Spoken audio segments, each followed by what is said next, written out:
Saw the money and got activated. Saw that money and got activated. I saw that money and got activated. What is up, guys? Welcome back to another video. Today we're not working on the hard body today, but we already are actually at the shop with the hard body, because we do have some stuff that I would like to finish up on it. From when we were here the other day, the handbrake was working and everything, but it did seem to get soft like right before I pulled it in here. So I think that the drum brakes probably just need adjusted.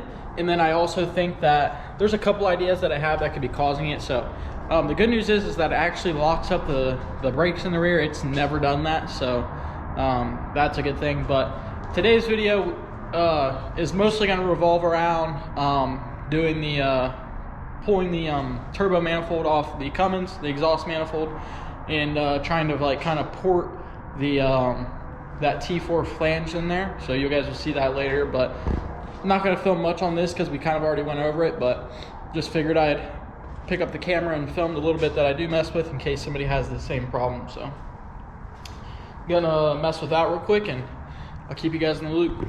So looks like we ran into some problems, which I kind of expected, I guess. So as you'll see, I don't know how easy that is, you can see where it's wet around there, which is, you know, probably mostly from when we bled the brakes. But when I did come in here, there was like a lot of wet fluid just kind of like on the lines and stuff, and it was like, you can see where it's just all wet down in there and up on that line. So I think it's seeping somewhere. It's not like an obvious amount of air, but I might try and bleed the brakes one last time and see what that does, and kind of go from there. And here, the fluid, like you'll sit here and pump it up and you'll watch it go down. So I think that the wheel cylinders could be seeping internally and it's pulling air in that way. So probably not gonna be able to do much with it today. We'll have to order some wheel cylinders, and we'll probably just order a whole new set of drum brakes. Well, we'll pull the drums off first and kind of see, but we'll probably end up having to order at least wheel cylinders. I don't think I've even pulled the drums off it to see what it looked like on the inside, so it could have new rear drum brakes, it could not, I'm not sure, but it definitely doesn't have new wheel cylinders. So probably just replace them, because if they're not a problem now, they probably will be a problem. Okay, so we got the hard body put back in its spot, grabbing all my tools, because for those that don't know, I've been getting a lot of new subscribers on here actually, which is great, love it. But we have kind of like two shops going on right now. Back at my house and my garage is where the first gen's at, and it's kind of tore apart right now. And we recently kind of moved into this shop, which is where I would like to start working out of more, which we have been actually. I want to say like the last probably 5 or 6 videos have been out of here, which is awesome, with some newer stuff coming to the channel in the future. We'll probably definitely be working out of here even more. So we're kind of just back and forth between the shop and my house as far as working on cars. So the Cummins just kind of sits there, it's tore apart there, which isn't a big deal because I don't work on it every day. But I would like the Cummins to be here because I could work on it more, but it's just kind of hard having that big of a vehicle in here and not being able to move, just because the shop isn't just me in it. So like I never really know when something's going to be in here, so it's kind of hard to really kind of just tear apart stuff and kind of leave it unmoving. So that part kind of sucks a little bit. Still trying to figure out the whole space thing. I'd like to have a lot more space, or even just this by myself would be probably perfect for now, but this is probably more of a temporary shop is what I would call it. Eventually I'd like something like humongous. We can park all the cars in and freaking do everything we want. So obviously that's a goal, that's coming soon. But I want to keep rambling on. We're gonna go back to the house, pull the manifold off the Cummins. So see you guys when we get back to the house. Hey guys, we are back at the home garage where the first gen is currently at.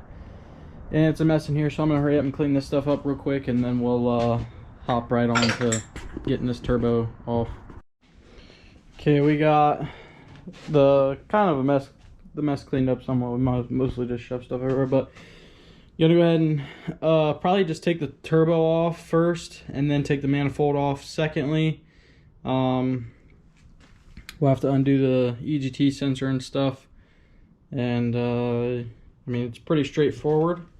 I'll probably take pictures of like how this is clocked and everything, so that way I remember, because this is like real finicky on how it gets off. So yeah, we're gonna dive right in, I guess.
Okay, the GoPro just died, but as I was saying, it looks like we're gonna have to replace the turbo on the Cummins or rebuild it, because I pulled the turbo off, and as you can see, it's kind of hard to see on camera. I don't know if that helps at all.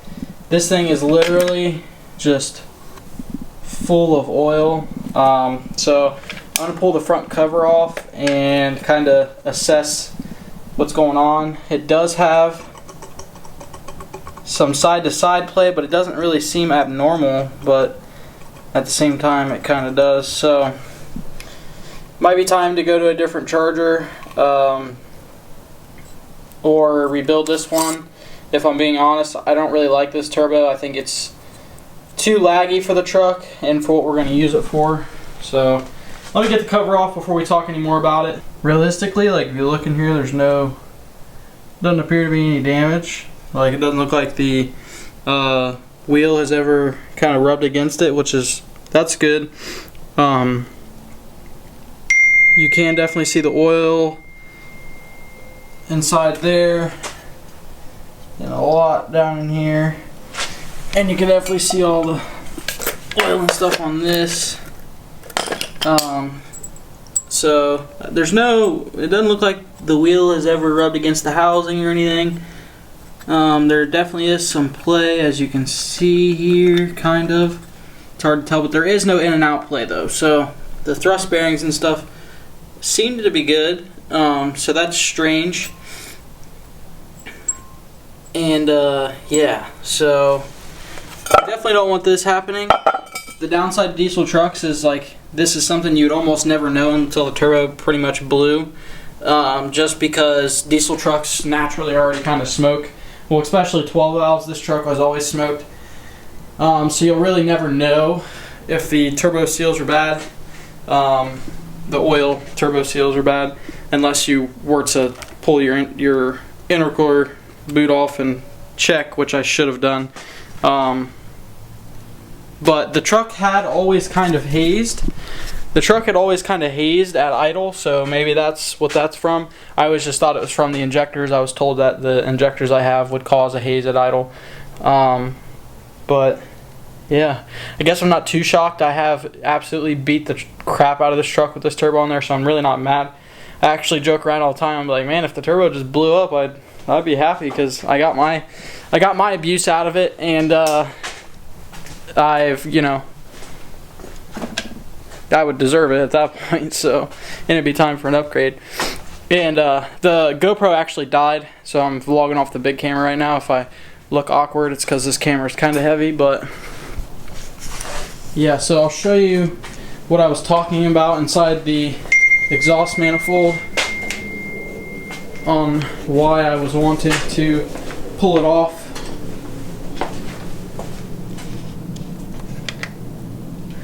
So you can kind of see in there, you can kind of see where it steps down from the T3 to the T4. Let me pull this gasket off. You can see where it steps down from the T3 to the T4. This is technically a weld-on T4 flange right here, and it's welded onto the manifold. We cut the T3 off of it because I'm cheap and I didn't want to buy some fancy manifold when my truck makes probably 400 horsepower. So like, I'm not gonna sit here and put some big fancy flowing manifold on this truck for $700 for no reason, basically. So I want to try and kind of grind. That's not gonna work. So we did this for no reason. I guess it's better insurance. So my plan was to try to kind of take like a boring tool or something and kind of try and file this out to where it's the same size as the T4, but it looks like the lip right here, we would actually be coming out of the manifold, so that's not going to be an option, which sucks.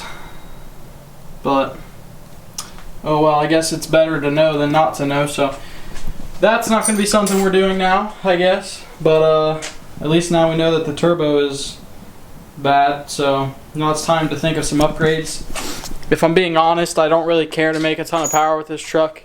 I would like to, on the next turbo, get something that has a nice torque curve to it, so that way I can do burnouts when I want, and it's not a laggy turd, and something that's going to tow well. For those that are new to the channel and don't know, this truck's going to be kind of taking over the responsibility of being a tow rig for the drift car / cars. And you know, I'm going to drive it to meets and stuff like that, drive it to diesel truck events. So realistically, this thing is going to be a tow pig, and it's going to look really good doing it. So that's kind of the plan for this right now. I've always kind of beat on it, and it's never really been like a race truck or anything because it's not made a ton of power. It's a first gen, it's still stock VE pump, but it gets down for what it is, I'll be honest. But it's just, I would rather have more of a value to me. Plus, you know, putting a better charger on it probably would protect my wallet on the transmission, because this charger, ever since that charger's went on the truck, I've literally ate through transmissions. This transmission's been a lucky one so far. Obviously we built it and stuff. It's 47RE swapped and everything, so I guess that's something we can add to the list of expensive parts we gotta buy for this thing now. So that's gonna put us even farther out as far as being finished. We probably won't even have the truck for half of the drift season because of all the stuff we gotta do.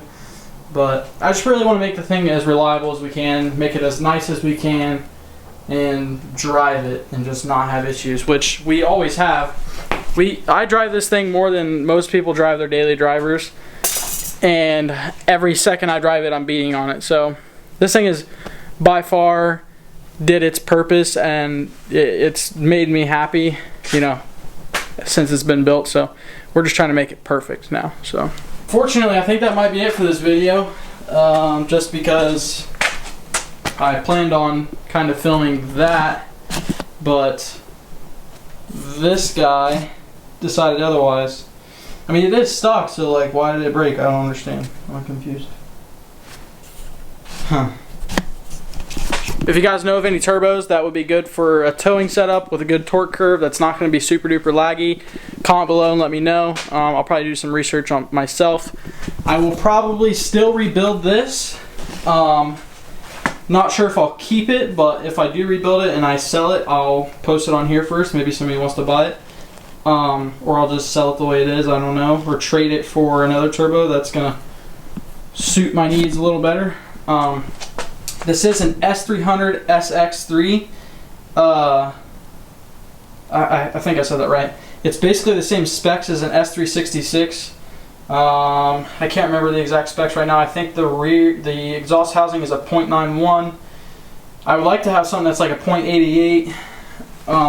Or I don't think I want to go much smaller than 88 just for EGTs and stuff. But I don't know. These mechanical trucks are just so laggy.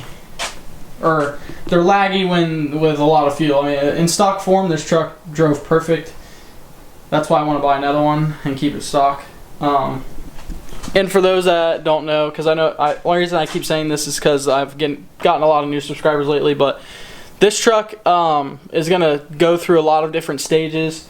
This isn't the end of the truck being a rowdy truck that I drive around and do burnouts in. Still going to do burnouts in and stuff, but the long-term goal for this truck is to put a common rail in it, just because I don't think investing all my money into a 12 valve is a very smart idea, just because 6.7s, or even I would go with the 5.9 common rail personally, just because of cost-wise and the simplicity of them versus the 6.7s. Obviously 6.7s are still nasty.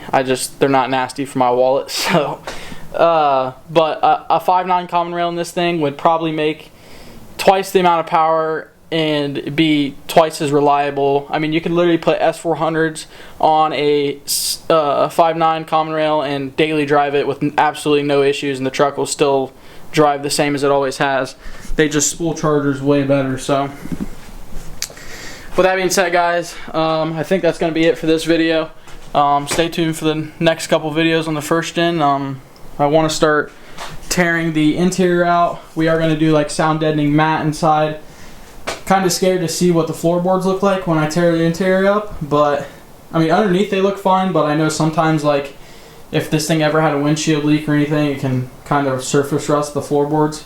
Floorboards are pretty easy though, so if we do run into something, we'll just cut them out and weld some new ones in. Not a big deal. But the weather is honestly the biggest thing that's keeping me from working on this truck. I just hate the weather. It's just been too cold and too nasty lately. So once hopefully the weather starts getting better, we're getting close to the spring, we'll start knocking some stuff out on this. Still need to strip the bed down to metal. Still got to weld these holes closed. Still got to get a whole front clip.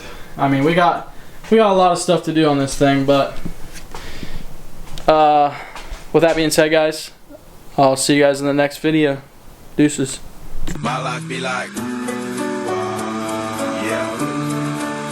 My life be like.